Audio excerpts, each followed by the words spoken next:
The best revenge is to be unlike your enemy. Marcus Aurelius. In a world filled with conflict, it's tempting to retaliate when wronged. Yet the path to true power doesn't lie in domination, it lies in mastering yourself. Imagine overcoming your enemies not with weapons or harsh words, but with fortitude, wisdom, and virtue. This is a philosophy rooted in ancient Stoic teachings, a way to rise above petty conflicts and destructive emotions. Today, we will explore 7 profound ways to destroy your enemy without fighting, inspired by the wisdom of Epictetus, Seneca, and Marcus Aurelius. This journey is not about defeating others, but about transcending the need for their approval, control, or even presence in your life. Number 1. Rule yourself first, the foundation of freedom. No man is free who is not master of himself. Epictetus. The battle begins within. Anger, jealousy, fear. These emotions are your true enemies, not the person you perceive as your adversary. To destroy your external enemy, you must first conquer the chaos within. Take a moment to reflect. What truly triggers you? Is it their words, their actions, or your reaction to them? Stoicism teaches us that external events hold no power over us unless we give them power. You control your emotions, and by mastering them, you deprive your enemy of any leverage. Practical exercise. Start each morning by asking yourself, what challenges might arise today? How can I meet them with calm and reason? Prepare your mind for inevitable provocations and decide in advance to respond with dignity. Number 2. Disarm with indifference.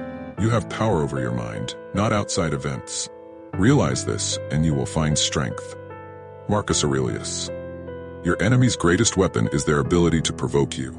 If they can spark anger or frustration, they've already won. The Stoic shield against this is indifference, not apathy, but the deliberate act of focusing only on what truly matters. Picture this. An insult is thrown at you. Instead of reacting, you pause, smile internally, and remind yourself, does this insult affect my character? My principles? If the answer is no, it has no power over you.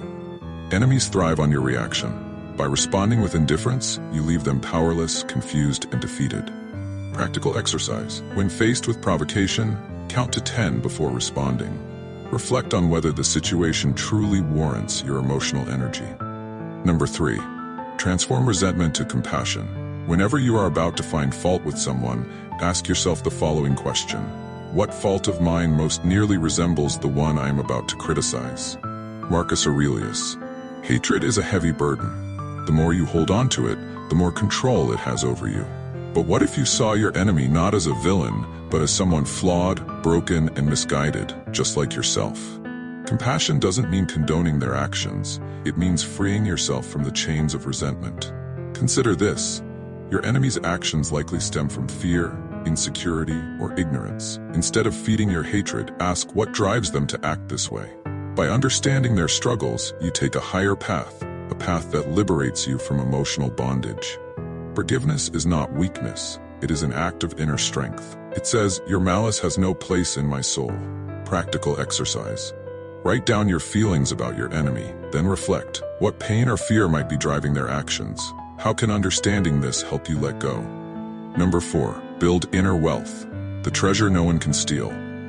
The wise man is content with what he has. Seneca. Your enemy's power lies in your dependence, on their validation, on external circumstances, or on fleeting possessions. But a person who cultivates inner wealth becomes untouchable. Inner wealth consists of virtues, courage, wisdom, justice, and self-control that no enemy can rob you of. Imagine this. You find peace in your character, in your commitment to growth, and in your unwavering principles. What can an enemy do to someone who derives their worth from within? Reflect. What fulfills you that no one can take away? It might be your dedication to learning, your practice of kindness, or the discipline of a virtuous life. Practical exercise. Spend 15 minutes daily reflecting on your inner virtues. Ask yourself, what have I done today to strengthen my character? Number 5. Respond with silence, the weapon of the wise. Better to trip with the feet than with the tongue. Zeno of Citium. When your enemy expects outrage and you respond with silence, you disarm them. Words can escalate a conflict, but silence demonstrates mastery. It shows that your peace does not depend on their actions. Think of silence not as submission, but as a strategic pause, a moment to reflect before you act. A calm, measured response carries far more weight than an impulsive outburst. Practical exercise. The next time someone provokes you, pause. Breathe deeply. Ask yourself, what response aligns with my values? Often, the best response is none. Number 6. Turn adversity into strength. The impediment to action advances action. What stands in the way becomes the way. Marcus Aurelius. Your enemy's attacks can either break you or make you stronger. It's your choice.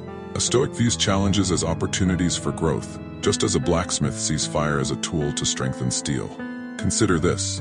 Every insult teaches patience. Every betrayal teaches resilience. Every obstacle sharpens your wisdom. The more adversity you face, the more indestructible you become.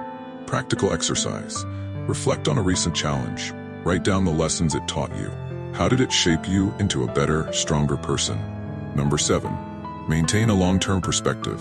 Time is like a river. You cannot touch the same water twice. Marcus Aurelius. Most conflicts arise from short-term thinking. Your enemy wants immediate satisfaction, whether it's your reaction, your anger, or your defeat. But a Stoic thinks in decades, not moments. Ask yourself, will this matter a year from now? 5 years? Most battles waged today will seem insignificant in hindsight. By adopting a long-term perspective, you free yourself from the trap of immediate retaliation. Consider the eagle soaring high above its prey. It observes, strategizes, and only acts when the time is right.